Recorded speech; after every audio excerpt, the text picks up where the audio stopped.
말씀은 출애굽기 12장 2절 말씀 한 구절만 보도록 하겠습니다. 출애굽기 12장 2절 말씀입니다. 출애굽기 12장 2절 말씀 한 구절만 보도록 하겠습니다. 찾으셨으면 같이 읽도록 하겠습니다. 시작. 이 달이 너희에게 달들의 시작이 될지니 곧 그것이 너희에게 한 해의 첫 달이 될지니라. 아멘. 기도하시겠습니다. 살아계신 아버지 하나님, 오늘 2018년도 새해가 열리면서 가지는 첫 번째 예배이면서 수요 예배입니다. 이어지는 수요 예배를 축복하여 주시고 이 강단을 통해서 선포되어질 하나님의 말씀을 통해서 이 시대를 살아가는 우리 성도들이 영의 양식이 공급되게 하시고 하나님의 음성을 듣고 말씀을 듣는 복된 시간들이 되게 하시며 잃었던 영적인 힘, 그리고 아버지 하나님 빠졌던 영적인 자신감들을 회복하고 정말 세워지는 복된 시간들이 될 수 있도록 도와주시고 주님과 더 가까이 동행할 수 있는 아버지 하나님 마음을 새롭게 할 수 있는 시간이 될 수 있도록 인도하여 주시옵소서. 오나웃기는 수요 예배에도 부흥이 있기를 원합니다. 수요 예배에 참여하지 못하고 있는 우리 성도들 수요 예배로 접근되어질 수 있도록 인도하여 주시옵시고 함께하는 기쁨을 누릴 수 있도록 주님 축복해 주시옵소서. 아버지 하나님, 이제 또 말씀을 선포하기 원합니다. 주신 말씀을 축복하여 주시고 성령 하나님께서 친히 인도하여 주시옵소서. 예수님의 이름으로 기도드립니다. 아멘. 오늘 말씀의 제목은 새해 첫 달의 의미라는 제목으로 말씀을 가지도록 하겠습니다. 여러분, 새해가 밝았습니다. 드디어 우리가 지난 송구 영신 예배 때는 여전히 어두웠습니다. 여러분 돌아가실 때 캄캄했죠. 근데 오늘도 물론 캄캄해졌습니다만은 어쨌든 정말 2018년도 새해에 태양이 떠올랐습니다. 다시 한번 맞이한 새해 하나님께서 여러분을 축복하시기를 바랍니다. 그리고 새해 주 안에서 복 많이 받으시기를 바랍니다. 저는 요즘 신명기를 읽고 있습니다. 반복해서 나오는 신명기 말씀을 계속해서 제 마음속에 각인시켜주는 말씀이 있는데요, 그것은 뭐냐면 하나님께서 약속하신 땅에 들어가서 하나님께서 명령하신 것을 지켜 행하면, 하나님께서 명령하신 말씀들을 지켜 행하면 반드시 하나님께서 약속하신 땅에서 이스라엘 백성들을 축복하신다는 말씀이 계속적으로 반복되고 있는 것을 보게 됩니다. 하나님께서 이스라엘 백성들에게 귀에 못이 박히도록 그 약속한 땅에 들어가서 내 말을 지켜 행하면 내가 너희들을 크게 하리라, 축복하리라, 잘되게 하리라, 정말 이 열방 가운데서 가장 큰 민족이 되게 하리라 등등의 많은 축복의 말씀들을 계속해서 반복적으로 하시고 계시는 것을 제가 보게 되었습니다. 이 말씀을 쭉 들으면서 반복되어지는 말씀이기는 하지만 저도 말씀을 쭉 읽다가 보면 그냥 지나가는 거예요. 그냥 지나가요. 아, 그렇구나 하고 그냥 지나가는 거예요. 신명기 읽으면서도 또 그냥 지나가는 거예요. 그러면서 제 마음속에 그런 생각이 들었습니다. 아마 이스라엘 백성들도 그러지 않았을까? 하나님께서 그렇게 말씀하면서도 불구하고 그냥 듣는 거예요. 이 하나님께서 주시는 말씀이 정말 엄청난 정말 복을 가지고 있음에도 불구하고 그냥 듣는 거예요. 그러다 보니까 이스라엘 백성들이 하나님의 말씀을 떠나기도 하고 하나님의 말씀을 따르다가 좀 더 잘 되면 그저 또 잊어버리고 또 딴 길 가기도 하고 하는 일이 반복되지 않았나 싶은 생각이 제 마음속에 들었습니다. 2018년도가 열리면서 이 이스라엘 백성들에게 주셨던 이 약속의 말씀은 그 원리는 동일합니다. 시대가 변했어도 원리는 동일합니다. 아무리 광야라 할지라도, 그리고 그것이 어떤 곳이라 할지라도 하나님께서 우리에게 주신 말씀을 듣고 지켜 행하면 이 시대에 사는 성도들에게도 여전히 하나님께서 영적으로든 눈에 보이는 것으로든 반드시 하나님께서 축복하신다는 것입니다. 28년도에 여러분 하나님의 말씀과 함께 동행함으로, 그리고 그 말씀을 지켜 행함으로 인해서 보이지 아니하시는 하나님, 우리와 함께 계시는 하나님, 전능하시는 하나님, 우리에게 복 주시기가 정말 주시기를 간절히 원하시는 우리 하나님께서 여러분의 삶에 놀라운 복으로 함께 하시기를 소망합니다. 복은 땅에 있거나 사람에게 있거나 물질에 있는 것이 아니라 바로 우리를 죄에서 구원해 주신 하나님께 있다는 이 사실을 여러분 기억하시고 정말 2018년도 우리 하나님께 초점을 맞춰서 나갈 수 있기를 바랍니다. 새해는 특별히 하나님께서 성도들에게 허락하신 약속의 땅과 같습니다. 새해는 하나님께서 성도들에게 허락하신 새로운 기회라고도 할 수가 있습니다. 지난해를 통해서 배운 신앙의 교훈들을 디딤돌로 삼아서 하나님께서 우리 성도들에게 주신 말씀들을 잘 듣고 순종하고 따름으로 이스라엘 백성들이 누렸던, 어떻게 보면 이스라엘 백성들이 누리지 못했던 이 영적인 축복, 하늘로부터 내려오는 이 영적인 축복들을 우리는 더 누림으로 인해서 살아계시고 지금도 역사하시는 그 하나님, 지금도 우리와 함께 계신다는 이 분명한 이 확신을 우리 마음속에 갖고 하나님을 경험할 수 있기를 바랍니다. 그런 의미에서 새해 큰빛가족 모두가 함께 복을 누리는 특별한 해가 될 수 있기를 바랍니다. 오늘 말씀은 이스라엘 백성들이 출애굽하기 직전 유월절을 지키도록 하신 말씀이 기록되어 있습니다. 마지막 10번째 재앙이 있기 전에 하나님께서는 이스라엘 백성들에게 흠 없는 어린 양을 한 집에 한 마리씩 잡아가지고 집 임방에 바르도록 이렇게 명하셨습니다. 그러면 죽음의 사자가 지나갈 때에 이스라엘 백성들의 집을 넘어가게 될 것이라고 하심으로써 하나님께서 이스라엘 백성들을 철저히 지키시고 보호하시겠다고 하는 이 약속의 말씀이 들어있는 말씀이라고 할 수가 있습니다. 이 말씀을 하나님께서 주시면서 이 유월절이라고 하는 이 사건을 이스라엘 백성들에게 각인시키면서 바로 유월절이 있었던 그 달을 새해의 첫 달로 정하라, 삼아라 하고 말씀하신 내용이 바로 12장 2절 말씀입니다. 당시 달력으로는요, 당시 이스라엘 백성들이 사용했던 민간력은 7월 달이었다고 합니다. 7월 달에 갑자기 하나님께서 이 유월절 사건을 두고 새해의 첫 달로 삼아라 하고 말씀하신 것입니다. 지금의 태양력으로 얘기를 하면 3월과 4월이 걸쳐 있는 달이라고 할 수가 있습니다. 3월과 4월이 있는 이 달을 하나님께서는 이스라엘 백성들에게 새해의 첫 달로 삼아라 하고 이렇게 말씀하신 것입니다. 이렇게 시작된 6월절을 기점으로 시작된 1월을 이스라엘 백성들은 아비벌이다 이렇게 불렀습니다. 아비벌. 여러분 성경을 읽다가 보면 읽은 적이 기억나죠? 아비벌. 예. 그런데 이스라엘 백성들이 후에 바벨론의 포로로 잡혀갔을 때는 이 아비벌을 니산월이라고 고쳐서 부르게 됩니다. 니산월. 여러분 들어본 적 있죠? 니산월이 바로 아비벌과 같은 1월인 것입니다. 이렇게 출애굽 이후 새로운 원력 체계를 도입한 이유는 어디에 있을까? 그것은 이스라엘 백성들이 이집트 땅을 떠나서 단순히 거주지를 옮기는 정도가 아니라 이집트에서의 노예 생활을 청산하고 하나님의 거룩한 백성으로 새롭게 출발하는 출발점으로 보았기 때문에 그야말로 이스라엘 백성들에게 새해는 바로 유월절, 이집트를 출발하고 그리고 이집트에서 노예 생활을 했던 그 신분을 청산하고 하나님의 백성으로서 하나님과 함께 새롭게 출발하는 이 달을 새해의 첫 달로 삼아라 하고 말씀하셨던 것입니다.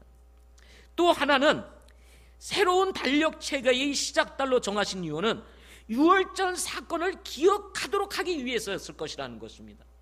이스라엘 백성들에게 평생 이스라엘이라고 하는 민족이 존재하는 한 그들에게 늘 기억시키고 싶었던 것은 바로 유월절 사건이었습니다. 그야말로 이스라엘을 이집트로부터 구속하고 그리고 하나님께서 약속하셨던 그 축복의 땅으로 이스라엘 백성들을 옮겨가시는 이 놀라운 사건을 기억하게 함으로 인해서 이스라엘 백성들이 하나님과 동행하고 그들의 하나님이 바로 살아계신 유일하신 하나님 여호와라는 사실을 분명히 각인시키고 매년 매 달마다 이 유월절을 기억함으로 인해서 그 처음의 신앙으로 돌아가서 순수하게 하나님을 섬기도록 하고자 했던 것이 바로 이 유월절의 의미라는 것입니다. 새 달의 첫 달로 삼은 의미라는 것입니다. 여러분도 잘 아시겠지만 이 유월절 사건은 이스라엘 백성들을 많이 경험한 하나님의 구속 사건입니다. 이스라엘 백성들만이, 이 땅에 사는 그 어떤 백성들도 경험할 수 없는, 하나님만이 이스라엘 백성들에게 베풀 수 있는 놀라운 경험이 뭐냐면 바로 이 유월절 사건입니다. 이스라엘 백성이 아니면 절대로 경험할 수 없는 사건. 따라서 이스라엘 백성들이 매년 1월을 시작할 때마다 이 유월절을 생각하게 되었던 것입니다. 그렇다면 이스라엘 백성들로 하여금 새해의 첫 달로 삼게 하셨던 그 깊은 의미가 뭘까? 저는 한번 이 말씀을 깊이 좀 생각을 해보았습니다. 어떤 의미가 있었을까? 물론 성경에는 자세하게 그 부분을 나오지 않고 있습니다. 그렇지만 새해의 첫 달로 삼아서 기념하게 했던 데에는 틀림없이 이유가 있었을 거다. 그것이 뭘까? 생각을 해보면서 한번 나름 정리를 한번 해봤습니다. 첫째는 뭐냐면 이스라엘 백성들의 존재의 의미, 이스라엘 백성들이 어떻게 탄생했고 그리고 그들이 어떻게 존재했고 지금 이 땅에 어떻게 머무르게 됐는지에 대한 그들의 존재의 의미를 생각하게 했을 것이다. 하나님 없이는 결코 존재할 수 없는 이스라엘 민족, 그 민족을 하나님께서 이 유월절 사건을 통해서 기억하게 하셨을 것이다. 그런가 하면 존재의 의미도 그렇지만 그들이 어떻게 시작을 했는지, 그런가 하면 하나님의 백성으로서의 위치, 저 노예 생활을 하던 이 정말 이스라엘 백성들을 하나님이 강력한 능력으로 그들을 건져내시고 이스라엘 땅, 하나님께서 약속하신 땅으로 들어오게 하셔서 하나님께서 그들을 어떻게 축복하시고 그들을 인도해 오셨는지에 대한, 그리고 하나님께서 바로 이스라엘 백성들의 하나님이라고 하는 이 사실을 각인시켜 줌으로써 하나님 백성으로서의 열방에서의 그 위치를 생각하게 함으로 말미암아 이 이스라엘 백성들을 통해서 열방에 하나님을 선포하시고자 하시는 하나님의 계획이 있으셨을 것이다 하는 것입니다. 그런가 하면 때때로 일어나는 수없이 많은 사건들을 바라보면서 하나님께서 어떻게 이스라엘 백성들과 함께 하셨는지를 기억하게 하셨을 것이라는 것입니다.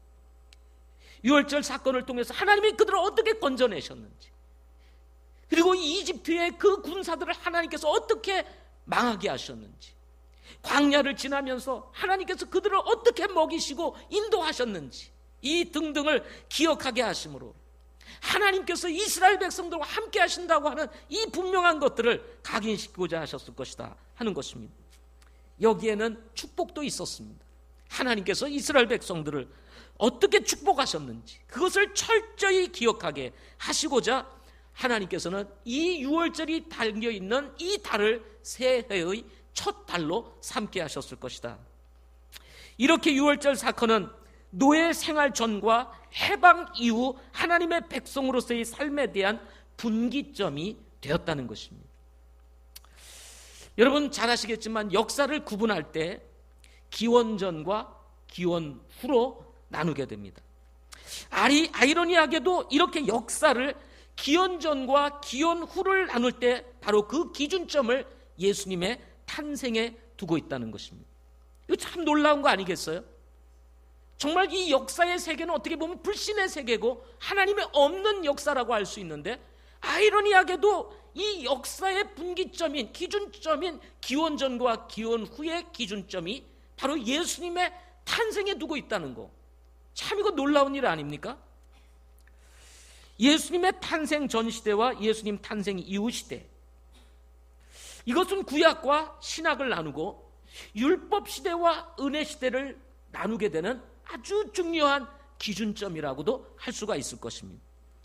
또 이스라엘 백성들은 성막을 섬겼지만 우리 주님 이후에는 하나님께서 교회라고 하는 것을 세우심으로 말미암아 성막과는 전혀 다른 차원의 교회를 통해서 하나님의 백성들을 보호하고 지키고자 하셨던 놀라운 하나님의 계획과 섭리가 있었던 것이 바로 기원 전과 기원 이후의 시대라고 할 수가 있는 것입니다. 이것은 단순히 역사를 구분하기 위해서 어쩌다 보니까 정해진 것이 아니라 하나님의 섭리와 계획 가운데 예수 그리스도를 중심으로 이루어지도록 하셨다는 사실을 우리는 배우게 되는 것입니다. 이는 세상 역사를 하나님의 관점에서 봐야 된다는 것입니다. 이 세상의 역사를 그냥 인간의 관점, 인간의 역사의 관점에서 바라보는 것이 아니라 예수 그리스도라고 하는 이분을 중심으로 해서 바라볼 수 있는 영적 시야를 우리가 가져야 된다는 사실을 보게 되는 것입니다. 역사의 중심은 여러분 무슨 위대한 전쟁이나 큰 전쟁에 있는 것이 아니고 위대한 어떤 인간적 인물들의 영웅에 있는 것이 아니라 바로 예수 그리스도에게 있기 때문인 것입니다. 따라서 우리 그리스도인들은 이 세상을 바라보면서 역사를 바라보면서 반드시 가져야 될 안경이 있는데 그게 바로 그리스도의 안경인 것입니다. 그리스도의 안경을 끼고 이 역사를 들여다볼 수 있어야 돼요. 지금 한국은 굉장히 어려운 가운데 있습니다. 정말 하나의 역사의 흐름이 지금 흘러가는 이 과도기적인 상황 속에서 우리는 좌우의 대립이 있을 가능성이 굉장히 높습니다. 교회에서도 마찬가지입니다. 그러나 우리는 좌우의 어떤 문제가 아니라 중요한 것은 성경적 관점을 가지고 바라볼 수 있어야 되는 거예요. 성경적 세계관을 가지고 이 나라를 들여다보고 이 나라를 위해서 기도해야 한다는 것입니다. 그리스도라고 하는 이 중심으로 우리가 이것을 해석해내야 되고 어떻게 우리가 이 나라를 위해서 기도해야 되는지를 우리는 깨달아 알아야 한다는 것입니다. 하나님 없이 여러분 세상은 이해할 수가 없습니다. 하나님 없이 어떻게 세상을 이해할 수 있겠어요? 하나님 없이 세상을 이해하려 보니까 어떻게 됩니까? 이 세상은 무에서 유가 되었다 이렇게 말을 하는 것입니다. 저절로 우연히 어쩌다 보니까 이 세상이 우주가 존재하게 된다고 말을 할 수밖에 없는 것입니다. 그러니 이해할 수가 없는 거예요. 도저히 이해할 수가 없는 것입니다. 그러나 여러분 하나님이 지으셨다고 하면은 우리는 성경에 들어오면 인간의 역사와 인류의 역사 이 모든 것들을 한눈에 볼 수 있는 은혜를 누리게 되는 것입니다. 인류의 역사는 예수님의 탄생과 죽음 그리고 부활 나아가 다시 오심을 통해서 새롭게 되기 시작하였기 때문인 것입니다. 이렇게 예수님의 탄생이 역사의 분기점이 된 것 같이 그리스도인의 삶에도 분기점이 있다는 것입니다. 그것은 바로 예수님께서 우리의 인생에 찾아오신 날입니다.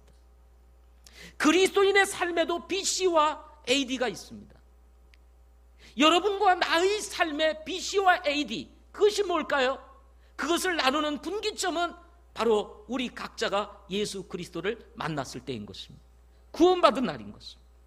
예수님을 믿고 거듭난 날입니다. 죄 사함을 받은 날입니다. 하나님의 자녀로 태어난 날 그것이 바로 여러분과 저의 인생에 있어서의 역사의 기준점이 되는 BC와 AD의 기준점이 되는 것입니다. 죄의 노예로 살던 시대와 죄에서 해방된 후 하나님의 자녀로 살아가게 된 것 바로 이것이 바로 우리의 AD와 BC의 기준점이 되는 것입니다. 자연인으로 살아가던 시대와 하나님의 자녀로 살아가게 된 것 완전히 다르지 않습니까? 따라서 그리스도인에게 있어서의 1월 그리스도인에게 있어서의 새해 그게 뭘까요? 바로 예수 믿고 구원받은 달입니다. 여러분에게 있어서의 새해 새 달이 언제일까요? 언제입니까 여러분? 언제예요? 자, 요 앞에 우리 하은자매 구원받은 달이 몇 달이에요? 무슨 달이에요? 구원받은 달 2월 2월이 1월이에요? 1월 어떻게 딱 맞네 1월에 구원받았으니 1월이 바로 우리 하은자매에게 있어서는 새해인 거예요. 새해. 저는 5월입니다. 5월달 제가 예수 그리스도를 개인의 구주로 주님으로 영접했습니다. 영적인 측면에 있어서 제가 기억해야 되고 제 인생의 새로운 출발은 바로 5월달인 것입니다. 5월달. 그 5월달이 저에게 있어서는 뭐예요? 마치 이스라엘 백성에게 하나님께서 이 달을 새해 첫 달로 삼아라 했던 달과 같은 달이라고 할 수가 있는 것입니다. 여러분은 언제입니까?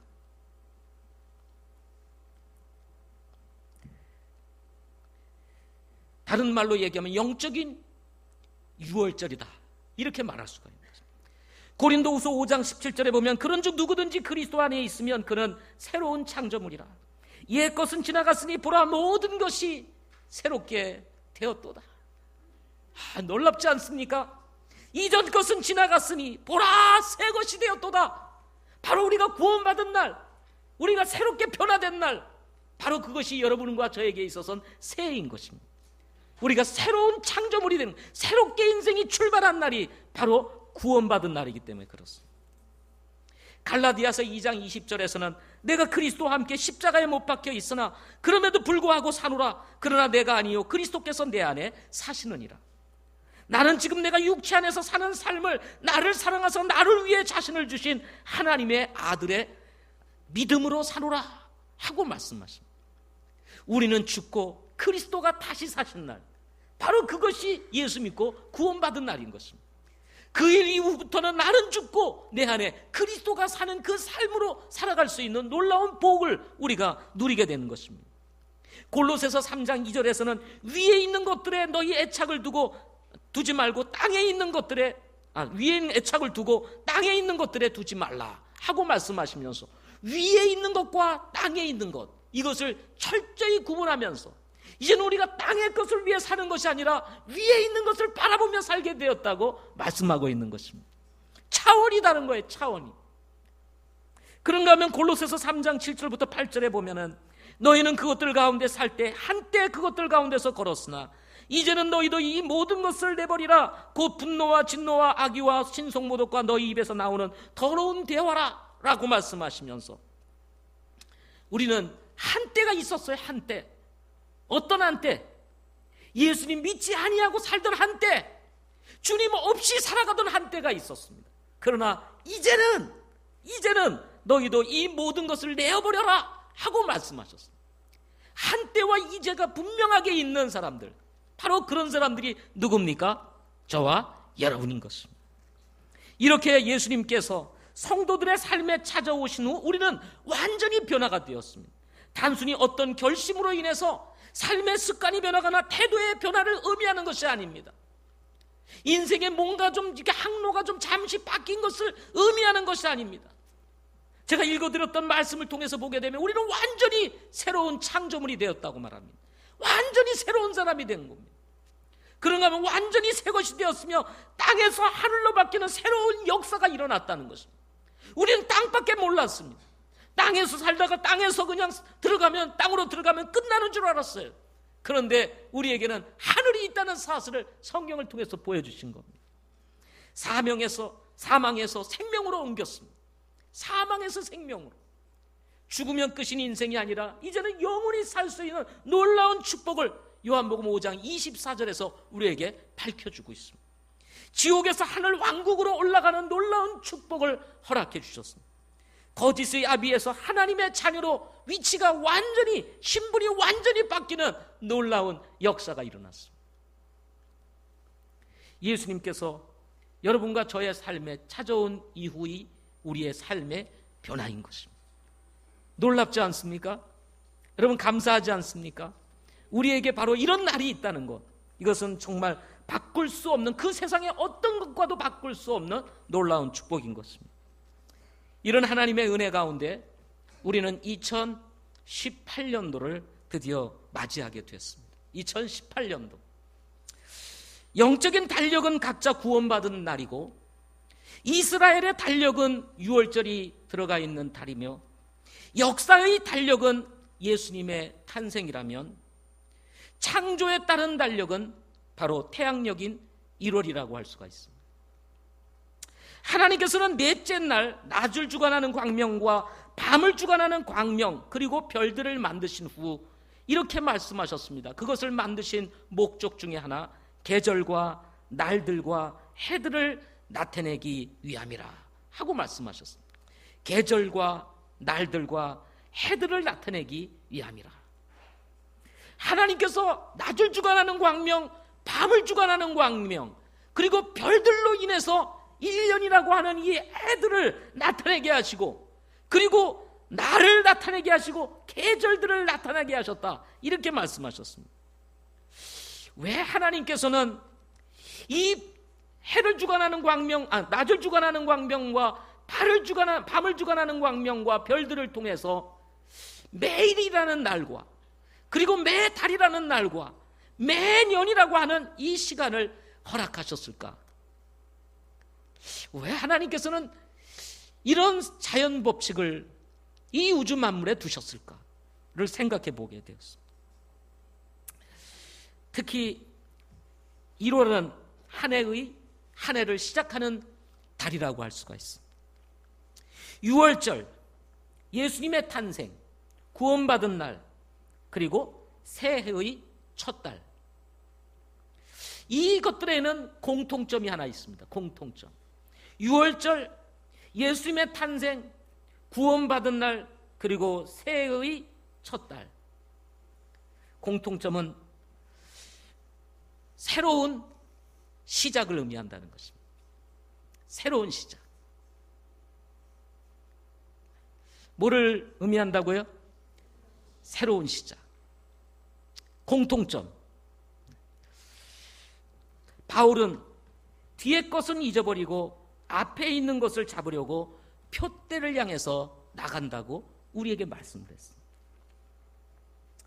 우리는 이 새해를 맞이하면서 바울이 남긴 빌립보서에서 남긴 말씀을 각인할 필요가 있습니다.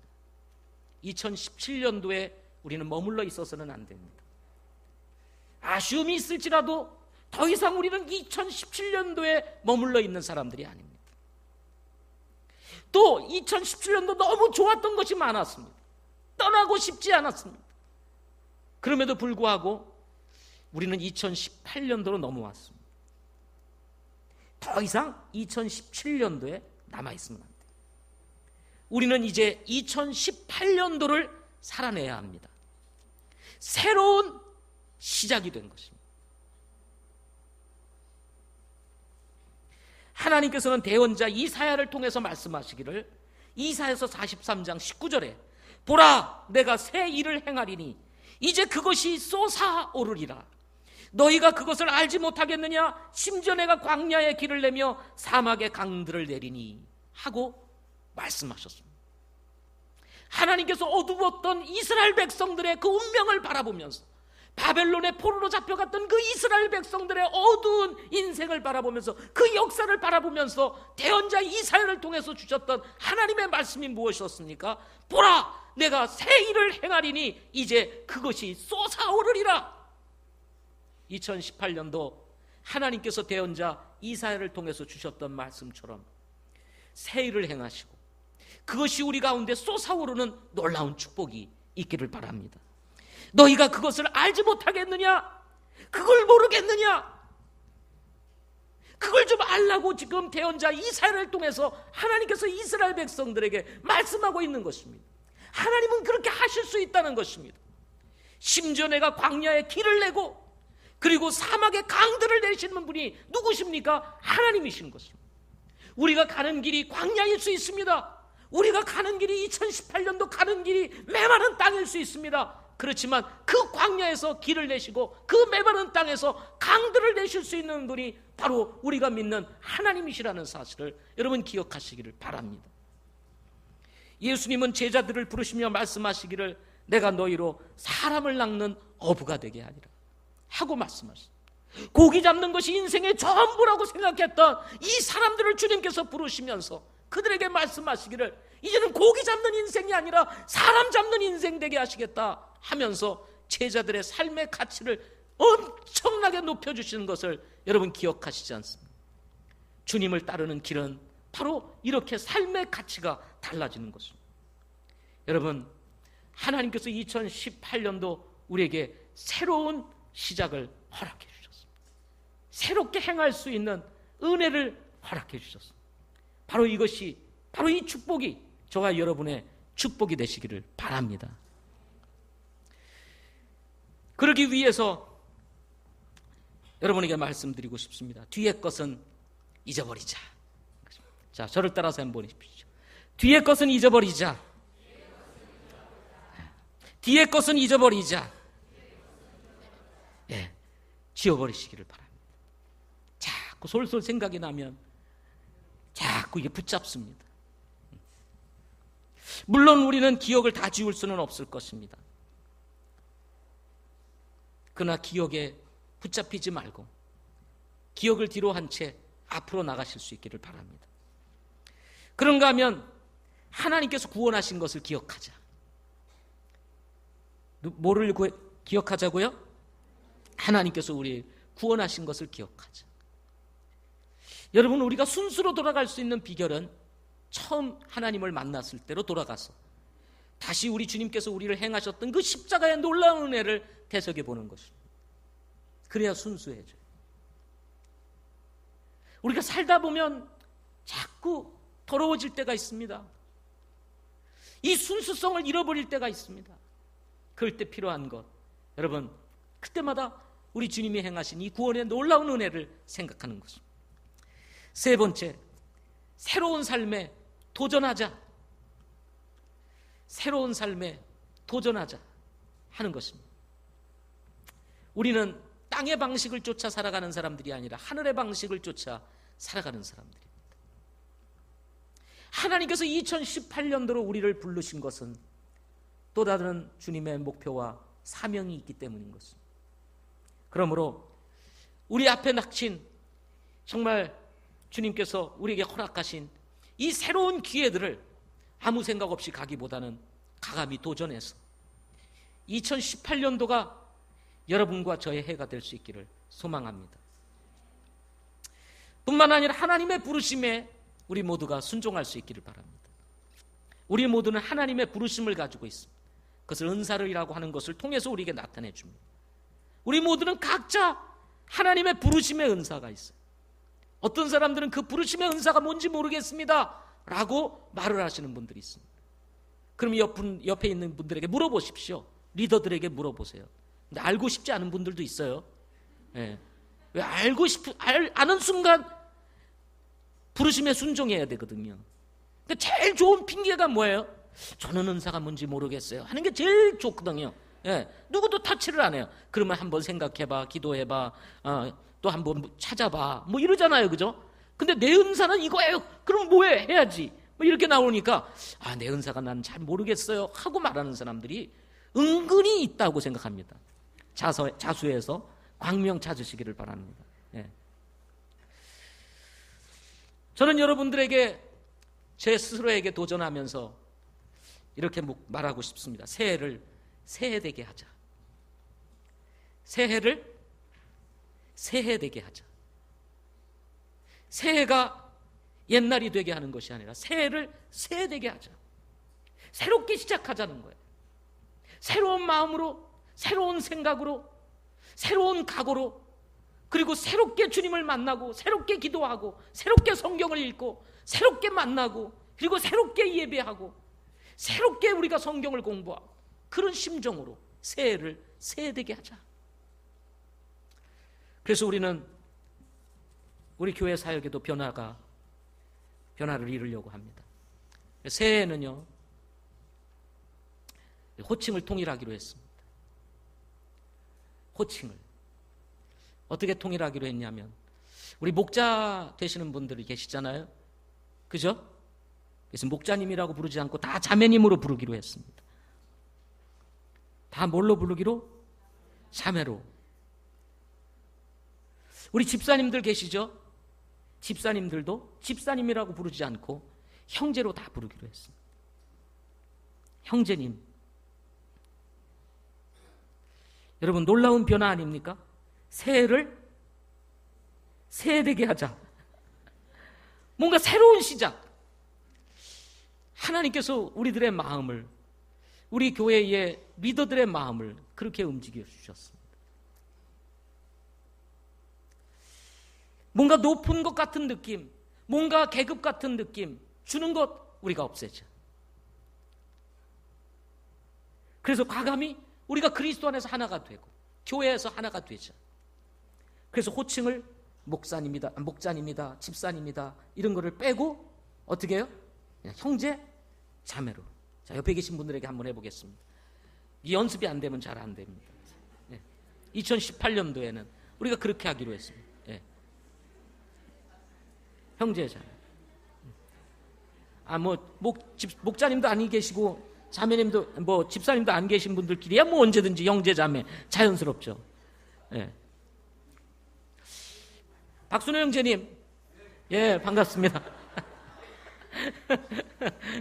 이렇게 이제 우리가 앞으로 부르자는 것입니다. 근데 우리 학생들이 우리 집사님들이 어떤 분들이 그래도 자기 친구 아버님이기도 하고 그러잖아요. 근데 형제님 그러니까 좀 이상하잖아요.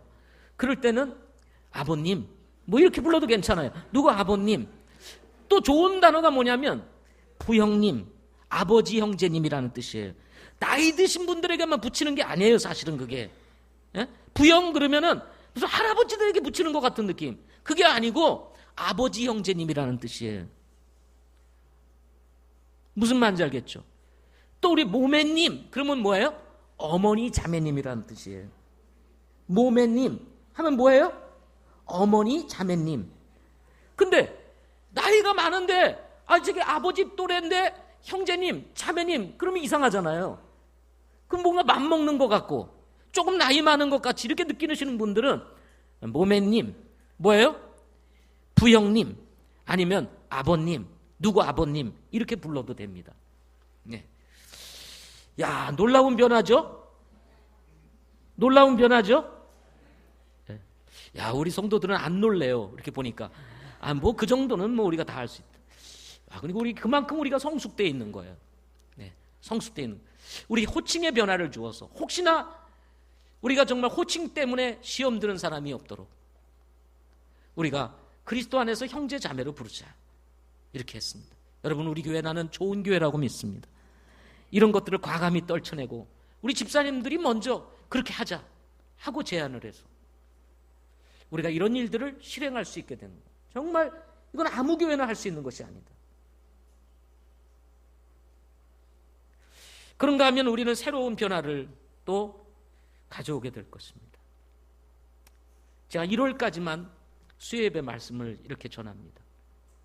그리고 2월부터는 우리 부목사님들하고 같이 돌아가면서 말씀을 전합니다. 첫째 주 김일영 목사님, 둘째 주 김상원 목사, 셋째 주 천병성 목사 이렇게 돌아가면서 말씀을 전하게 됩니다. 한 사람의 목소리에 익숙했던 여러분 얼마나 그동안 지루하셨습니까? 이제 새로운 목소리를 통해서 수요예배 우리 하나님의 말씀을 듣는 귀한 시간들을 가지게 될 것입니다. 중년의 목사와 젊은 목사와 함께 균형을 이루면서 들려지는 이 수요예배를 통해서 전해지는 하나님의 말씀은 정말 우리 모두에게 축복이 되는 시간들이 되리라고 믿습니다. 이 일을 통해서 우리 수요예배 부흥이 있기를 원하고 우리 수요예배 접근하지 못하는 분들이 이 수요예배로 모여서 정말 하나님의 말씀으로 영이 살아나고 믿음이 세워지고 강건해지는 놀라운 역사가 일어나기를 소망합니다. 뿐만 아니라 우리 교회는 일꾼을 키우는 교회입니다. 우리 2018년도에 올해 신학교를 졸업하는 우리 박경호 형제를 전도사님으로 임명하고 둘째 주일부터 이곳에서 찬양 인도를 하게 됩니다. 뭐를 해요? 김일혁 목사님은 이제 밑으로 내려가시겠습니다. 우리 목사님의 사역이 너무 많아요.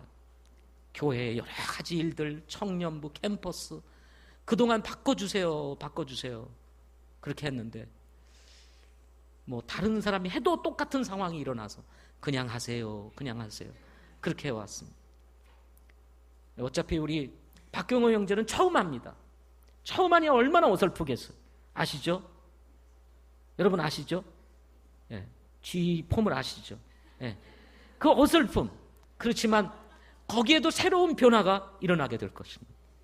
예.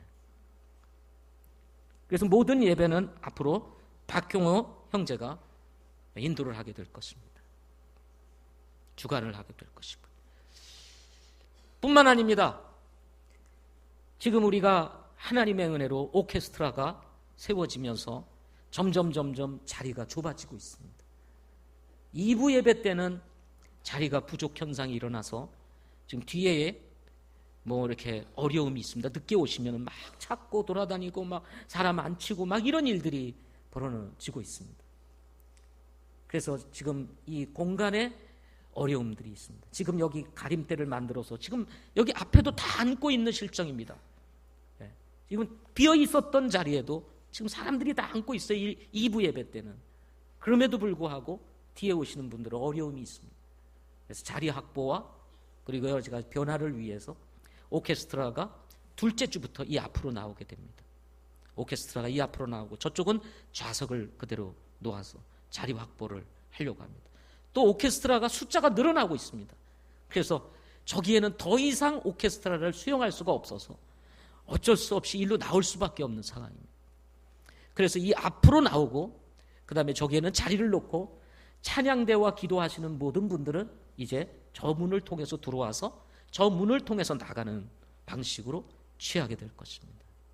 네. 그리고 오케스트라가 여기 나왔을 때 자리가 남아있는 경우에는 들어가지만 2부 예배 때 자리가 없으면 그야말로 은혜의 놀라운 가까운 곳에서 설교를 하면서 튀는 파편들을 맞으면서 예배를 드릴 수밖에 없는 시간이 될 것입니다. 그렇지만 저는 하나님께서 이 모든 사역들을 통해서 축복하시리라고 믿습니다. 예. 자리가 없어서 오케스트라가 그냥 예배 내내 여기 앉아있을 수밖에 없다면 그것 또한 축복이 아니겠습니까? 그죠? 저는 그것이 또 부족하면 이 강단에 올라와서 앉아서 예배를 하는 은혜가 있기를 바랍니다. 자리가 부족하면 어쩔 수 없잖아요. 강단에로 올라와서 앉아야죠. 예. 방법이 없잖아요. 그것이 안 되면 여기다가 한 줄로 쫙 빨간 의자를 놓고 이렇게 앉았다가 예배 끝나면 바로 착착착착 해가지고 나가서 뭔가 이렇게 사람이 지나갈 수 있도록 하는 그런 역사가 일어나기를 소망합니다. 네. 내년에 우리 교회 사역의 초점은 뭐라고요? 사역의 초점. 여러분 새해 신년 계획서 안 읽어보셨어요? 성장과 기쁨.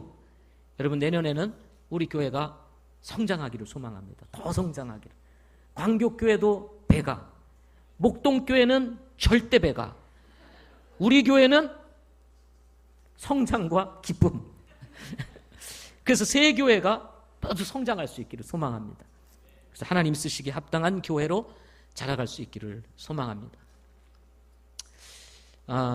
예배도 변화가 일어날 것입니다. 예배도 변화가 일어날 것이고요. 우리 수요 예배도 제가 말씀만 전하고 있는데요. 앞으로는 특성도 있고 뭐 여러 가지 우리 순서를 통해서 우리 수요 예배를 풍성하게 만들고 정말 우리 수요 예배에 참여하고자 하는 이런 마음들을 성도들에게 불러일으키고 그래서 그냥 수요 예배는 간단히 드리는 예배, 잠시 왔다 가는 예배, 그게 아니라 정말 살아있는 예배, 풍성한 예배, 이런 예배가 되어질 수 있도록 하려고 계획하고 있습니다. 우리 박경호 형제가 지금 열심히 구상하고 있고 열심히 사람을 찾고 있고 제가 이 얘기를 했더니 박경호 형제 그렇지 않아도 말랐는데 더 마르게 생겼다고 오해하지 마십시오. 근데 박경호 형제는 얼굴만 말랐지 몸은 안 말랐습니다. 예. 그래서 제가 농담 삼아 그런 얘기를 했습니다. 우리 박경호 형제 얼굴만 보고 있으면 긍휼의 은사가 있다고. 우리 최주경 형제는 또 얼굴만 쪄요. 살이 찌면은. 그래서 전혀 불쌍해 보이지 않는. 얼굴만 쪄. 이상하게 얼굴만 쪄. 새해를 새롭게 하는 교회가 되고자 이런 변화를 시도하고 있습니다. 여러분 기도해 주십시오. 우리 교회가 더 하나님이 기뻐하시는 교회로 자라갈 수 있도록 기도해 주시기를 바랍니다. 주님과 함께 버릴 것을 버리고 취하는 새해가 되어서 여러분의 삶과 저의 삶 그리고 우리 교회가 정말 하나님이 기뻐하시고 하나님이 쓰시기에 합당한 교회로 자라갈 수 있기를 소망합니다. 기도하겠습니다. 좋으신 아버지 하나님 감사합니다. 오늘 새해의 이 첫 달의 의미를 함께 되새겨보면서 새로운 시작